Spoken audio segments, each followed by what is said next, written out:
안녕하세요. 동그라빠입니다. 오늘은 토질미의 기초기술사 115회 3교시입니다. 3교시.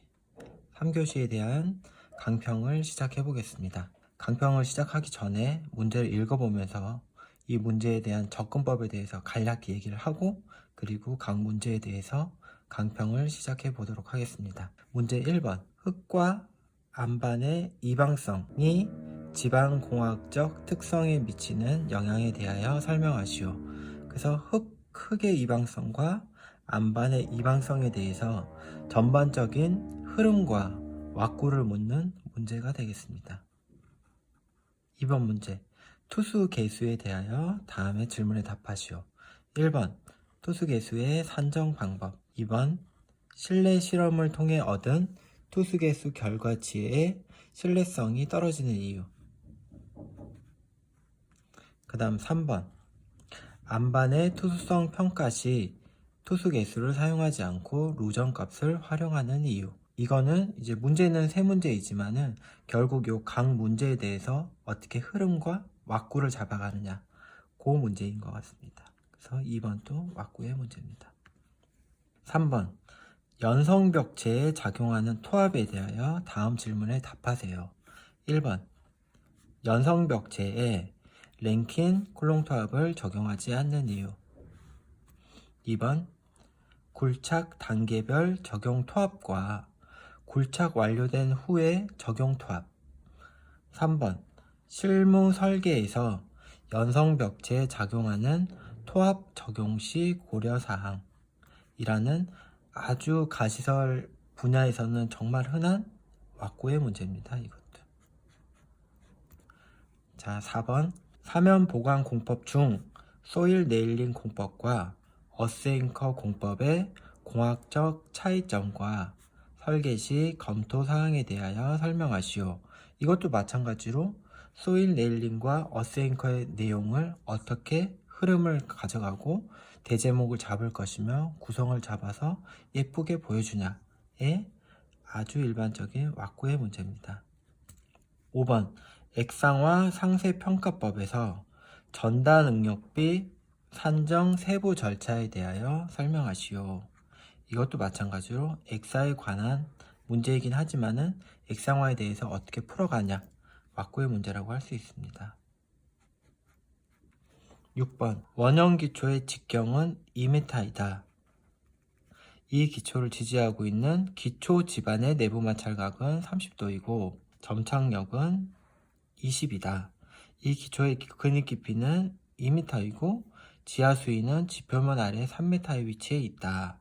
지하 수위 상부 흙의 단위 중량은 18이고 지하 수위 아래 흙의 포화 단위 중량은 20일 때 상기 원형 기초에 작용할 수 있는 전 허용 하중을 결정하시오 라는 문제입니다. 요거는 뭐 계산 문제입니다. 자, 그래서 6문제를 쭉 읽어봤는데요. 1번부터 5번까지는 토질 수험서의 거의 모든 책에 다 나와 있는 내용이고요. 이 내용을 어떻게 흐름을 가져가냐, 흐름을 어떻게 가져가고, 이 흐름에 대해서 대제목이 어떻게 나오고, 그리고 내용이 나올 때 누가 더 공학적으로 표현을 하냐. 제가 공학적으로 뭐라 그랬죠? 표하고 그래프입니다. 누가 그래프를 하나 더 그려가지고 여기에 대해서 내용을 설명을 하냐. 이게 1번에서 5번까지는 제가 봤을 때는 아주 중요한 채점 포인트가 아닐까. 왜냐하면 내용은 누구나 다 똑같이 씁니다. 이거는. 근데 이런 왁구 문제는 흐름, 그 다음에 흐름을 왁구라고도 하고, 흐름을 어떻게 잡아가냐, 대제목, 내용. 그래서 내용을 조금 더 공학적으로 표현하려면은 그래프를 그리고 거기에 대해 내용 썰을 풀면은 아마 1번부터 5번까지는 충분히 좋은 답안을 작성할 수 있을 것 같습니다. 그래서 2교시는 상당히 어려웠지만은 3교시는 제가 봤을 때 1번부터 5번까지 문제가 쉬웠고, 그리고 6번 문제도 테르자기 지지력 공식만 사용을 하면 간단히 풀 수 있는 문제였기 때문에 115의 3교시는 난이도는 제가 봤을 때는 하입니다. 하 또는 중하가 될 것 같습니다. 자, 그래서 본격적으로 강평을 시작을 해볼 텐데요. 이 유튜브를 보시는 구독자분들께서 제가 이 6문제를 이렇게 쓰고 여기다 이렇게 강평을 해보니까 너무 복잡해서 보이지 않는다라는 말씀들이 있으셔가지고요. 요 다음부터는 페이지를 나눠서 제가 강평을 한 문제씩 진행을 해보도록 하겠습니다. 자, 1번 문제 보겠습니다. 흙과 안반의 이방성이 지방공학적 특성에 미치는 영향에 대해서 설명하시오. 흙과 안반의 이방성은 제 서브노트를 보면은 한 페이지 또는 1.5페이지에 걸쳐서 그림과 그래프와 적당한 부연 설명까지 해서 정리가 되어 있습니다. 그래서 흙 같은 경우는 전투유 토합입니다.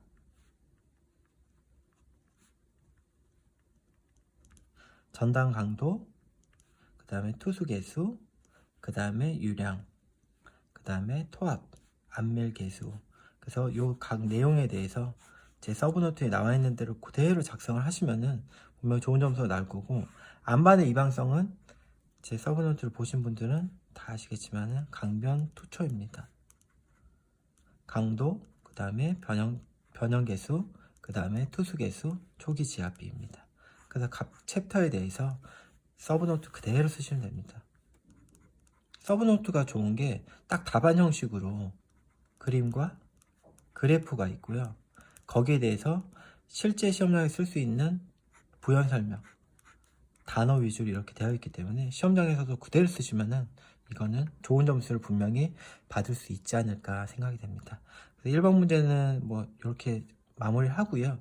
2번 문제 강평 또 해보겠습니다. 2번 문제는 이제 투수개수에 관한 일반적인 내용인데요. 투수개수 산정 방법, 그리고 실내시험이 신뢰도가 떨어지는 이유, 그 다음에 안반 투수성 평가 시 루전값을 활용하는 이렇게 아주 일반적인 문제입니다.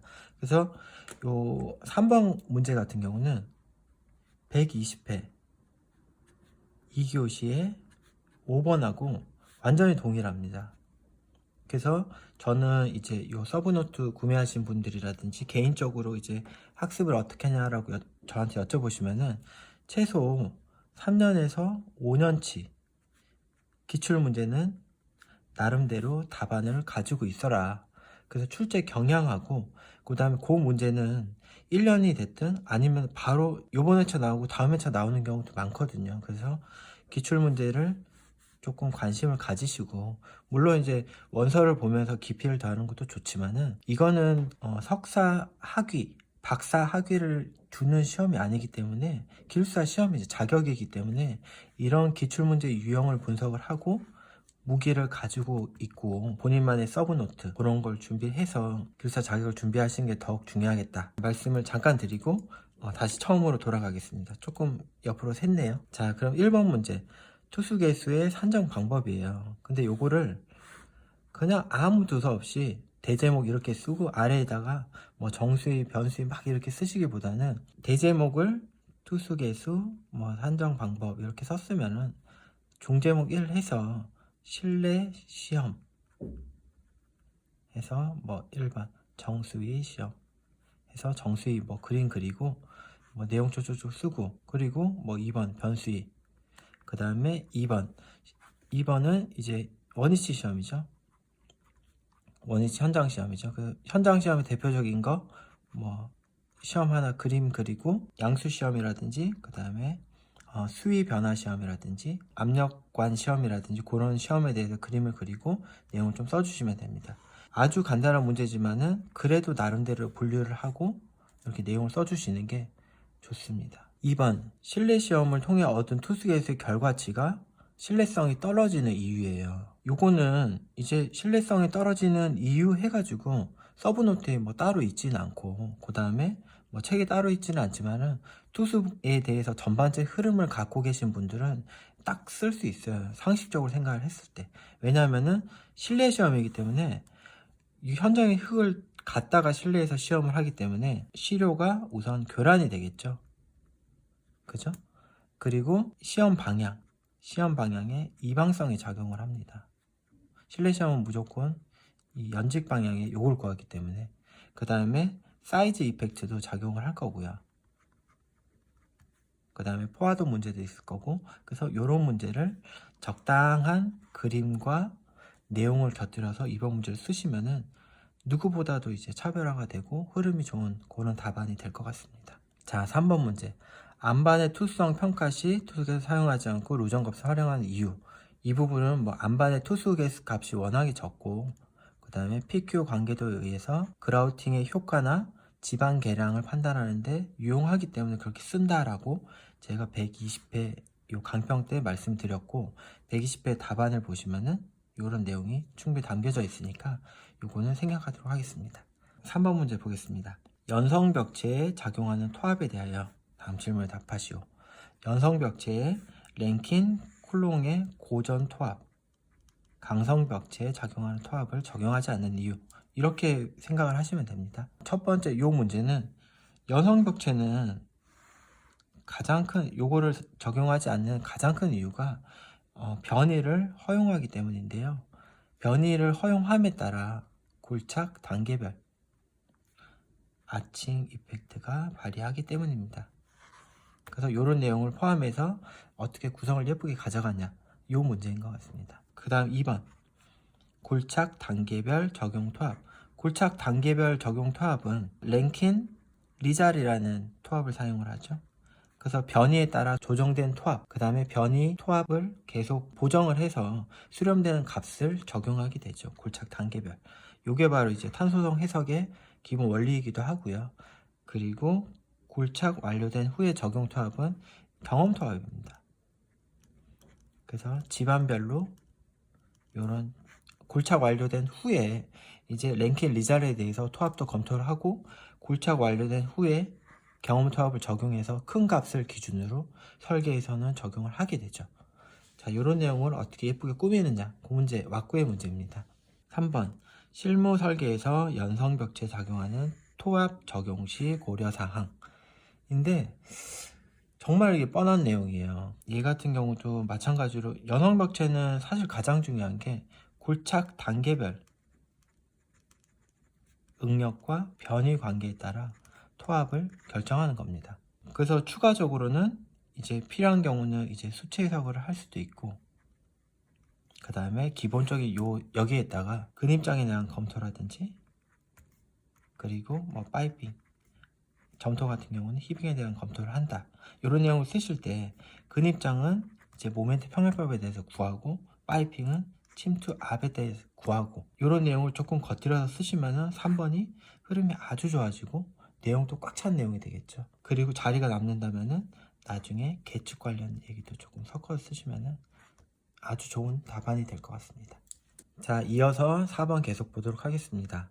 사면 보강 공법 중에 소일 네일링과 어스앵커 공법의 공학적 차이점, 설계 시 검토 사항에 대하여 설명하시오 라는 문제가 나왔는데요.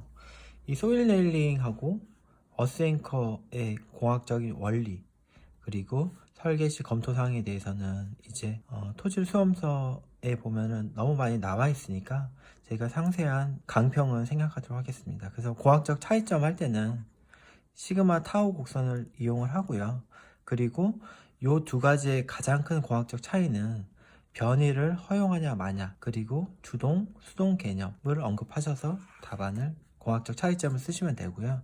설계 시 검토 사항은 각각에 대해서 이제 쓰시면 되는데 소일 네일링 같은 경우는 정말 많아요. 그러니까 소일 네일링도 그렇고 어스앵커도 그렇고 정말 많아요. 그래서 내적 안전 검토 부분이 있고요. 내적 안전 검토가 이제 설계와 관련된 부분이기도 하죠. 간격과 길이 그런 문제이기도 하죠. 그리고 외적 안정 조건 전반적인 사면활동이라든지 그런 문제에 대해서 한다. 그리고 조금 더 흐름을 가져가시려면은 요 앞에 집안 조사를 어떤 식으로 해야 되고 그죠? 요 뒤에 그 품질 관리 시험이 있죠. 품질 관리 시험을 어떻게 하겠다.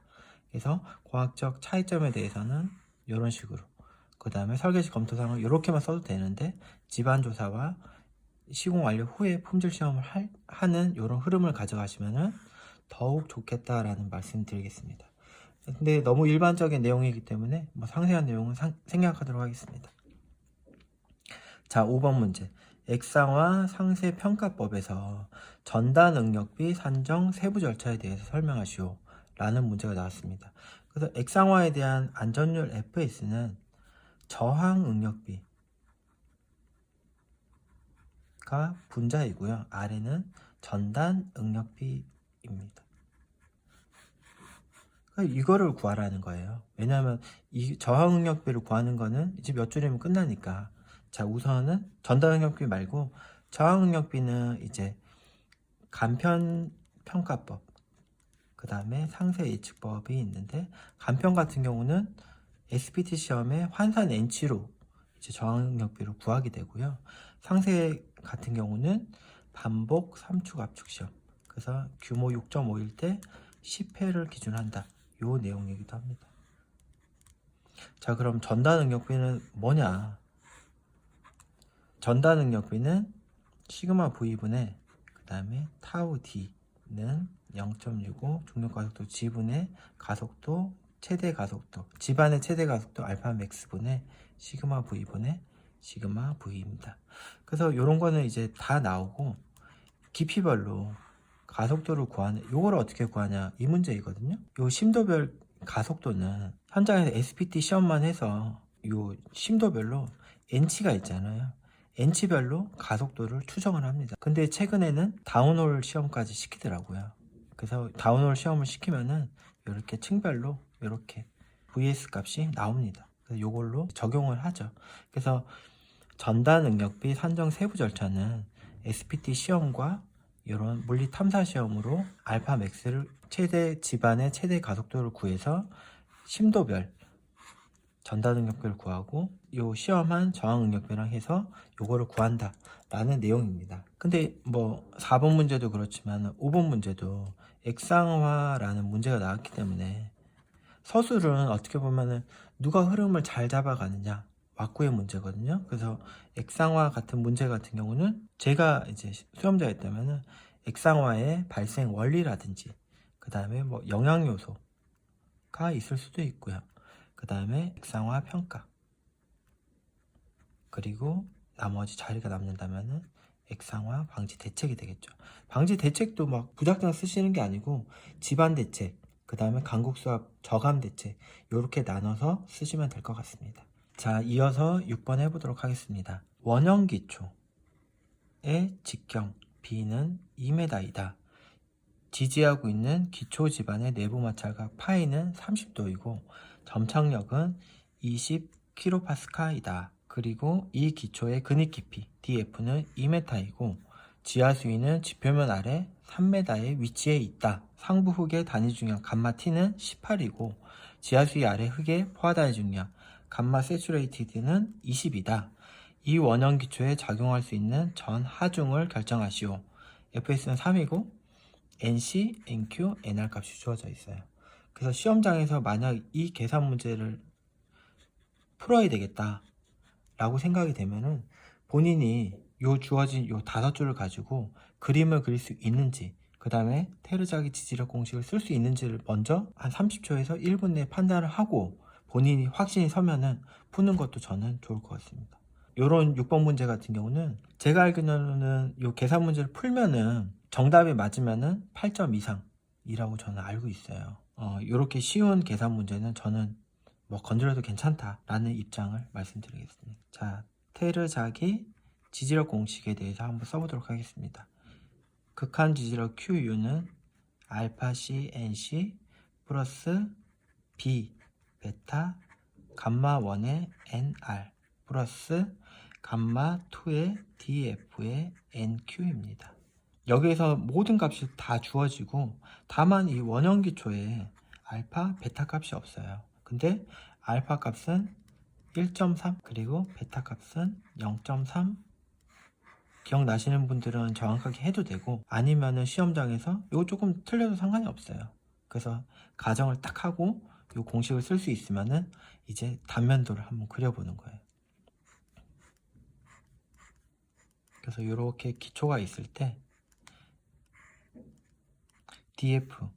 DF는 2m라고 그랬죠. 그리고 기초의 폭은 2m. 이거 사실 원입니다. 원. 제가 이렇게 그렸지만 2m. 그 다음에 기초 지반, 요 하부 기초 지반의 내부 마찰각 파이는 30도. 그 다음에 C 값은 20이라 그랬죠. 20이고, 그 다음에 지하 수위를 기준으로 이제 요게 바뀌니까 한번 다시 그려보겠습니다. 지하 수위는 요 3m 아래에 이렇게 있습니다. 지하 수위 상부는 감마 T가 18이고 지하 수위 아래 감마 세츄레이티드는 20. 그러면은 이제 감마 서브는 10이 되겠죠. 이런 조건의 지지력 공식과 그리고 이런 그림을 그릴 수 있으면은 이거 전부 다 집어 넣으면 되니까 크게 문제는 안 된다. 근데 다만 요 기초면 하부에 감마1, 그러니까 요 감마1을 구할 때는 기초의 폭만큼 내려가면은 지하수위 윗부분과 아랫부분이 있기 때문에 요거 일부 보정을 해야 돼요. 그래서 보정하는 방법까지만 잠깐 말씀드릴게요. 감마1은 2분의 요 부분 18 곱하기 1 더하기 지하수위 아랫부분 감마 서브 10 곱하기 1 해서 요 값을 여기다 써야 된다. 요거 말고는 뭐 어려운 문제가 하나도 없습니다. 그래서 6번 문제는 이제 본인이 선택하실 때 이런 그림하고 이런 공식이 나오는지 빨리 판단을 하시고 되겠다 싶으면은 이런 문제는 푸는 것도 괜찮을 것 같습니다. 그래서 요 문제만 풀면은 이제 조금 답안이 빈약해 보일 수 있으니까 뭐 흐름을 가져가기 위해서 뭐 첫 번째 장 엑스트라는 제가 자주 쓰는 전담파괴 유형 전국관이죠. 전국관에 대한 썰을 약간 풀어준 다음에 계산 문제 풀고 그리고 마지막에 자리가 너무 많이 남는다. 시간도 남고 그러면은 얕은 기초의 치마 관련 부분도 언급을 해도 좋을 것 같습니다. 115회 3교시에 대해서 강평을 해봤는데요. 처음에 말씀드렸듯이 1번부터 5번까지는 이제 왁구를 잡아가는 문제였고요. 그리고 6번은 계산을 포함해서 왁구를 잡아가는 문제입니다. 그래서 왁구를 잡아가는 이런 문제는 학습하실 때 학습의 방향과도 사실 관련이 되는 부분이고요. 학습 방향과 범위와도 관련이 되고요. 이런 게 정해지시면은 이제 학습하시기도 수월하시고 그리고 본인이 학습을 하시면서도 자신감을 얻게 돼요. 그러니까 이런 토질 길사는 무조건 어렵다라는 생각보다는 이렇게 쉬운 부분도 있다. 뭐 왁구만 잡아가면 되니까요. 그래서 3교시 하고 1교시는 너무 괜찮았고 2교시만 단지 어려웠기 때문에 4월 11일 시험이 얼마 남지 않았지만은 그래도 자신감 가지고 학습하시길 바라겠습니다. 자, 115회 3교시 강평 마치겠습니다. 고맙습니다.